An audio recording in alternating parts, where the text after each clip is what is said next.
나는 평생 사람 속에서 살았다. 수많은 공장, 수많은 회의, 수많은 악수 속에서 세상을 움직였지만 정작 내 마음을 움직여준 사람은 많지 않았다. 젊은 날에는 그것이 외로움이라는 걸 몰랐다.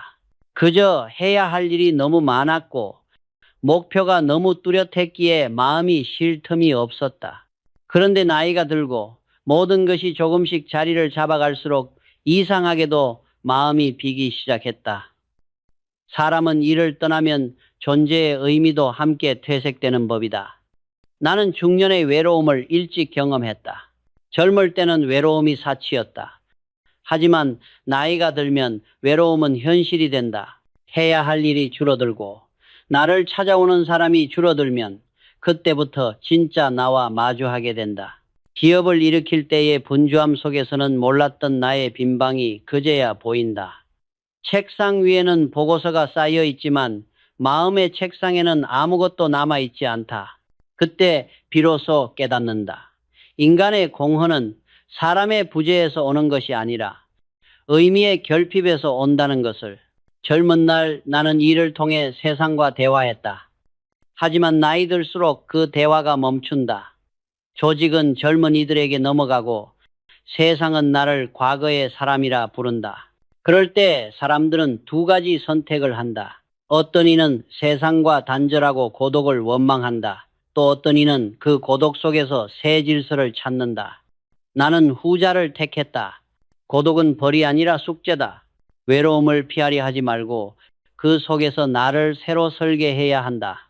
중년의 외로움은 폐허가 아니라 다음 생을 위한 설계도면이다. 나는 늘 말했다. 일이 줄어드는 만큼 생각이 자라야 한다. 사람은 일을 빼앗길 수 있다. 그러나 생각은 누구도 빼앗지 못한다. 그 생각을 지탱하는 힘이 바로 상상력이다. 상상력은 젊은이의 전유물이 아니다. 그것은 나이 든 자의 마지막 생명선이다. 나이가 들수록 우리는 새로운 것을 만들어낼 수 없다고 착각한다. 그러나 세상에서 가장 위대한 발명은 늙은 자의 상상 속에서 태어난다. 왜냐하면 그들은 이미 모든 현실을 살아본 사람들이기 때문이다. 나는 인생을 두 번 산 사람처럼 느낀다. 한 번은 세상을 위해, 또 한 번은 나 자신을 위해. 첫 번째 인생은 성취를 향했고 두 번째 인생은 의미를 찾는다. 젊을 때는 남을 위해 일하지만 중년 이후에는 나를 위해 살아야 한다.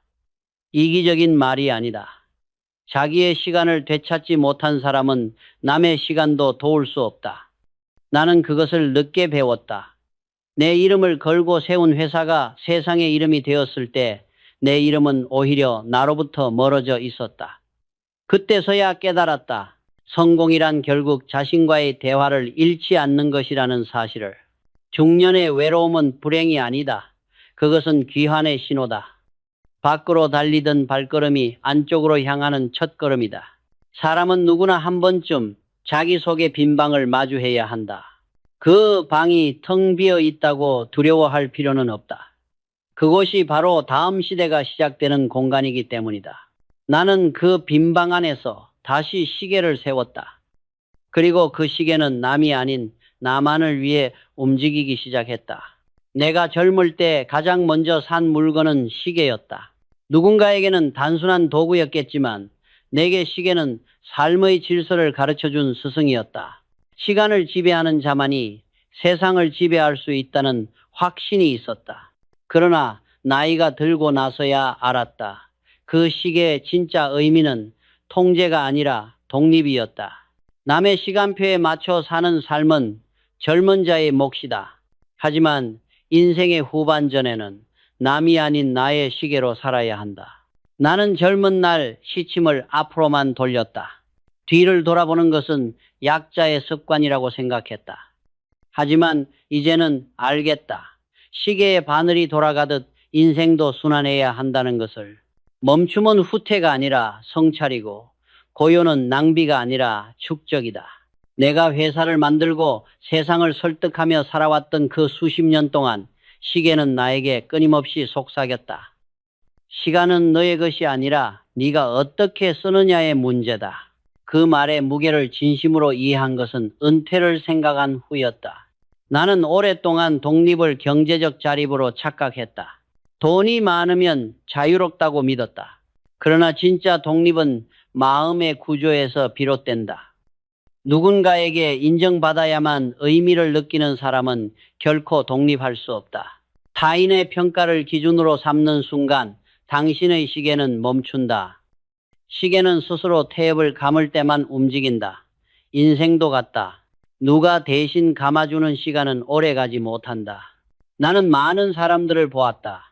직위를 내려놓은 후에도 마음의 자리를 비우지 못해 스스로를 괴롭히는 이들.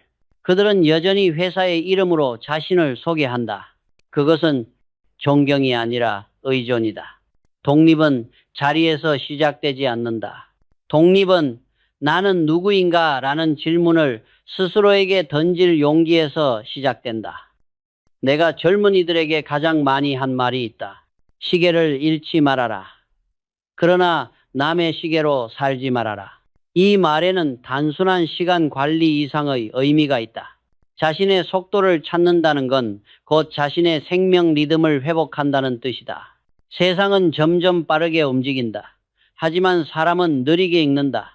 나는 그 느림 속에서 비로소 인생의 깊이를 배웠다. 시계의 초침은 늘 앞으로 간다. 그러나 우리의 마음은 때로 멈춰야 한다. 그 멈춤이 독립의 시간이다. 나는 이제 남이 정한 회의 시간보다 내가 정한 사색의 시간을 더 소중히 여긴다.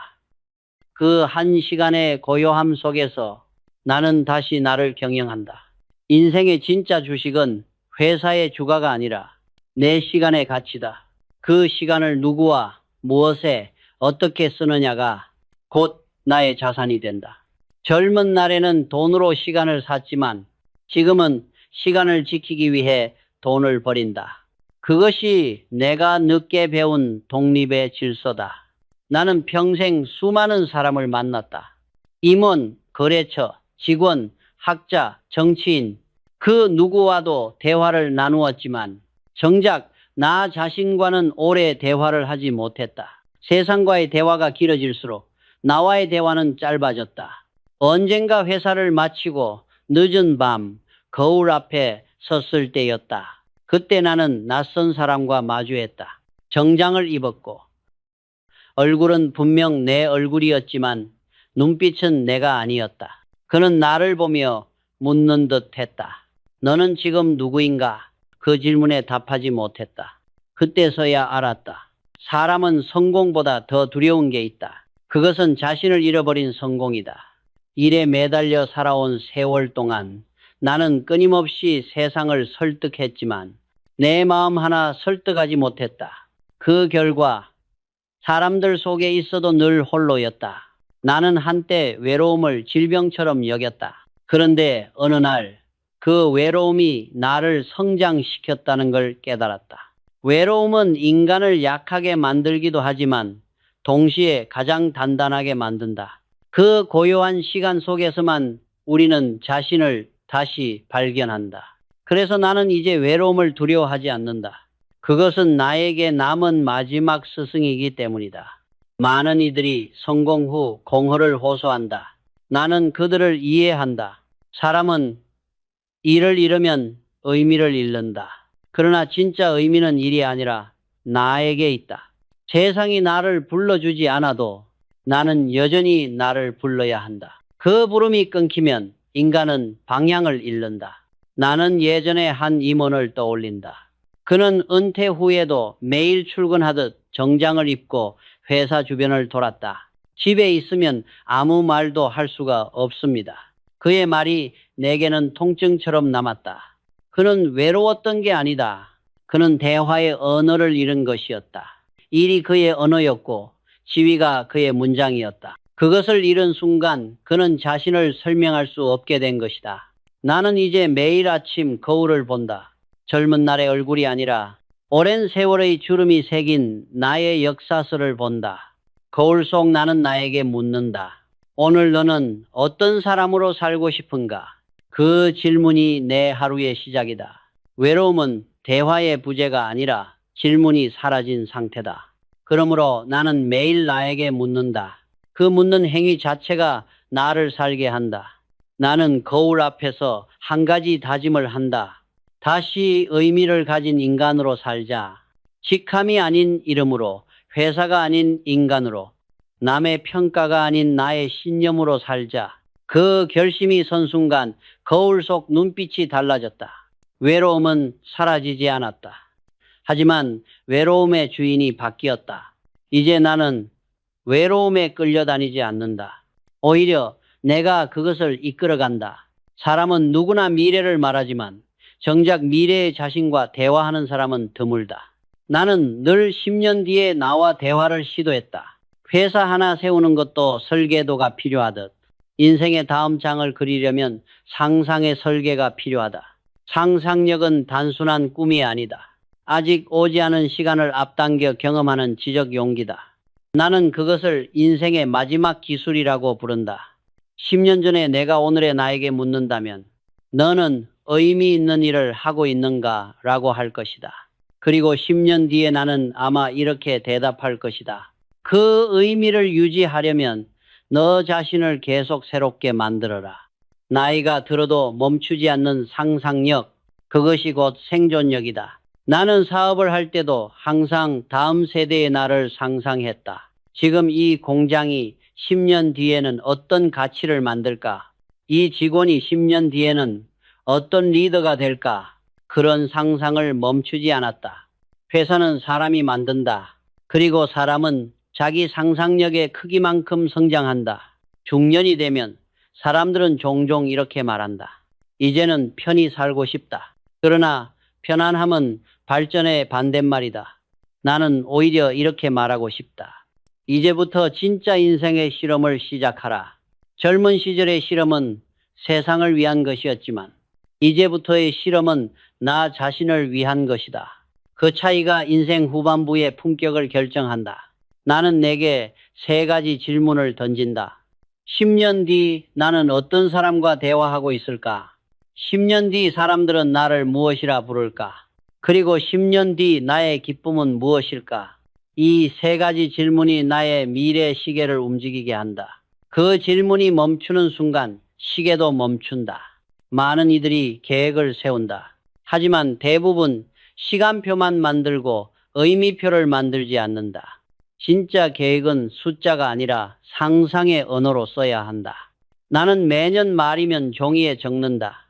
10년 뒤에 내가 오늘의 나에게 말한다면 어떤 조언을 할까?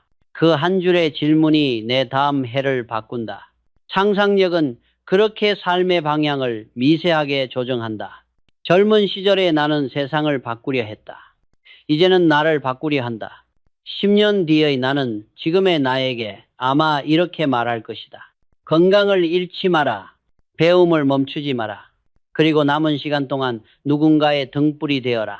그 목소리가 내 안에서 울릴 때 나는 안다. 아직 나의 시계가 멈추지 않았다는 것을. 나는 요즘도 자주 상상한다.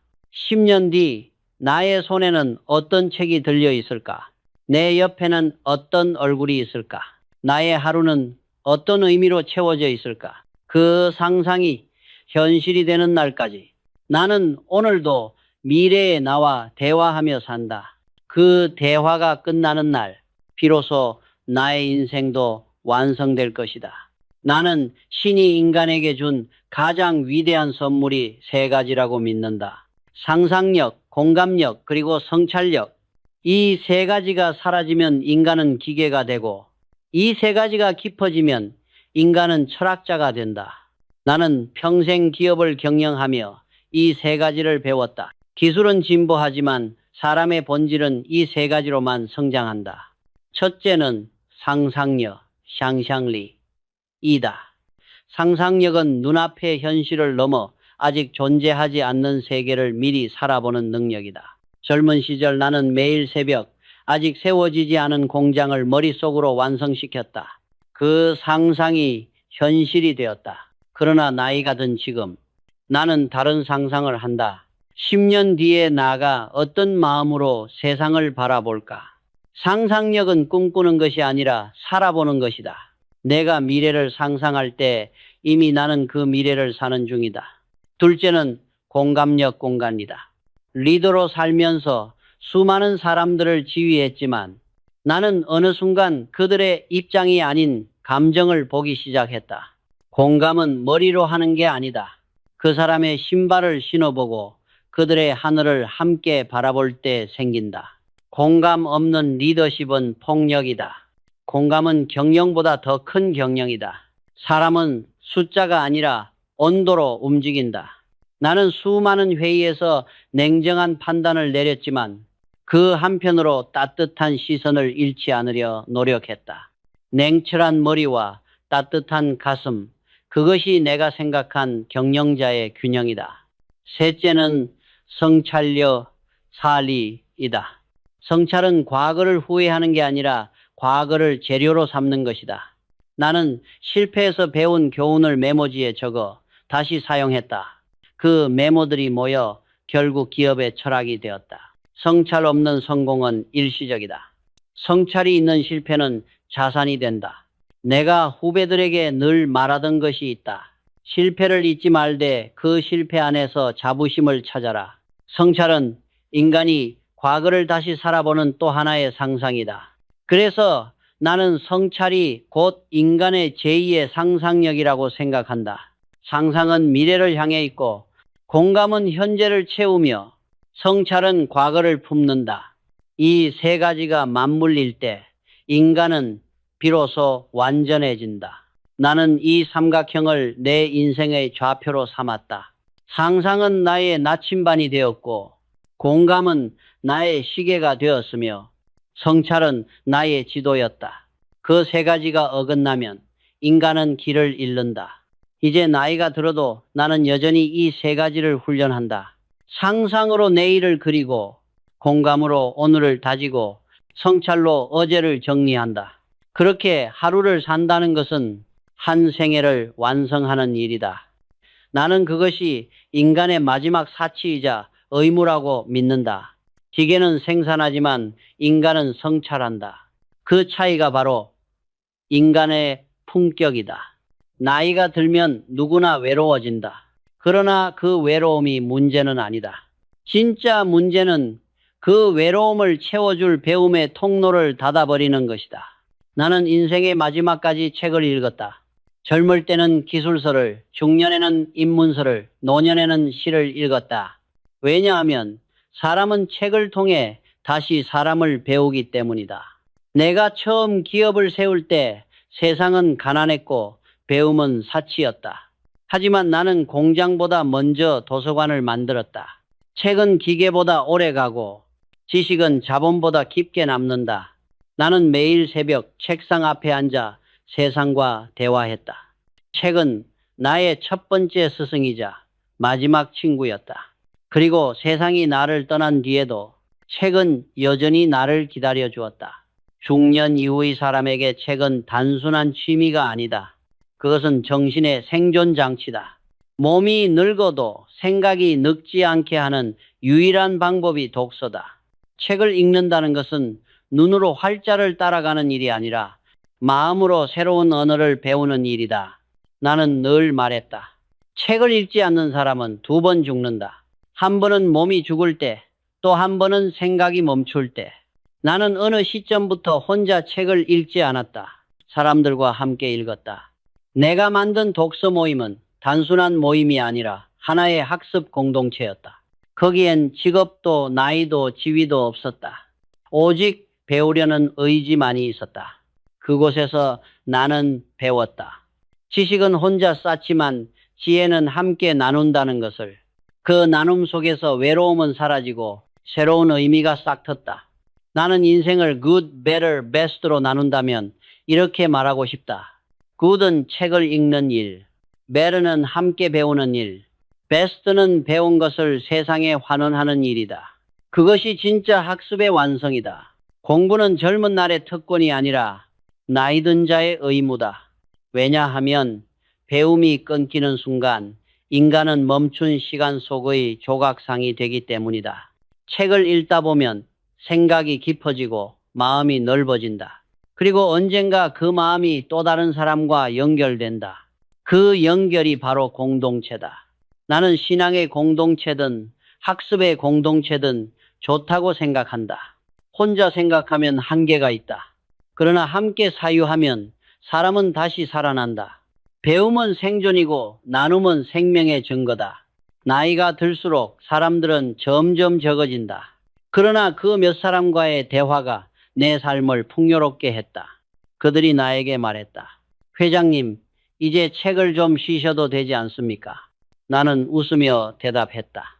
책을 쉬면 생각이 멈추지 않겠나. 그날도 나는 책을 펼쳤다. 그리고 그 속에서 다시 나를 읽었다. 나는 평생 수많은 시계를 받았다. 창립기념시계, 명예시계, 금장시계. 그러나 정작 내 인생의 시계는 한 번도 스스로 맞춘 적이 없었다. 늘 세상의 시간에 맞춰 살았다. 회사의 일정, 시장의 흐름, 국가의 요구에 내 시간을 내어주었다. 그런데 이제는 그 시계를 다시 세워야 한다. 남의 시간 속에서 살던 인생에서 나의 시간으로 사는 인생으로 옮겨야 한다. 시계를 다시 세운다는 것은 단순히 시간을 조정하는 일이 아니다. 그것은 삶의 방향을 새로 정렬하는 일이다. 나는 10년 뒤에 나를 상상한다. 어떤 옷을 입고 있을까? 어떤 사람들과 대화하고 있을까? 무엇을 배우고 어떤 마음으로 하루를 맞을까? 그 상상은 단순한 환상이 아니다. 그것은 나의 계획서이자 약속이다. 나는 늘 말했다. 사람은 일로 성공하고 생각으로 완성된다. 이제 나의 시간은 생각으로 완성될 차례다. 10년이라는 시간은 길지 않다. 그러나 그 안에는 새로운 인생을 설계할 충분한 여백이 있다. 10년 후에 나는 오늘의 나에게 이렇게 말할 것이다. 잘 늙었다. 그러나 더 깊어져라. 그 한마디가 내 시계의 초침을 다시 움직이게 한다. 나는 젊은이들에게 늘 세 가지를 권한다. 첫째, 건강의 시간을 확보하라. 몸이 무너지면 정신도 함께 무너진다. 둘째, 배움의 시간을 멈추지 말라. 지식이 아니라 시야를 넓히는 공부를 하라. 셋째, 나눔의 시간을 만들어라. 돈이든 경험이든 누군가를 위해 쓰는 시간이야말로 인생에서 가장 값비싼 투자다. 이 세 가지 시간을 가진 사람은 절대 허무하지 않다. 나는 지금도 종종 종이 위에 계획을 쓴다. 10년 계획이라는 제목을 적고 그 아래 세 가지 문장을 남긴다. 내가 원하는 것, 내가 할 수 있는 것, 내가 아직 하지 못한 것. 그것이 내 삶의 구조다. 그 사이를 채우는 건 상상력이고 그 상상을 현실로 옮기는 건 실행력이다. 미래를 그리는 자만이 현재를 지배한다. 이제 나는 알고 있다. 시간은 기다리는 것이 아니라 길들이는 것이라는 사실을. 시계를 다시 세운다는 것은 결국 내 삶의 리듬을 스스로 조율한다는 뜻이다. 남이 정한 마감 대신 내가 정한 의미로 하루를 마친다. 그 순간 인생은 다시 시작된다. 나는 늙지 않았다. 단지 깊어졌을 뿐이다. 10년 뒤에도 나는 여전히 나를 경영할 것이다. 회사를 떠난 뒤에도 내 삶의 이사회는 계속된다. 그 의제는 단 하나. 오늘 나는 나답게 살았는가? 시계를 다시 세워라. 그 시계가 멈추지 않는 한 당신의 인생도 멈추지 않는다. 그 시계의 주인은 언제나 당신 자신이다.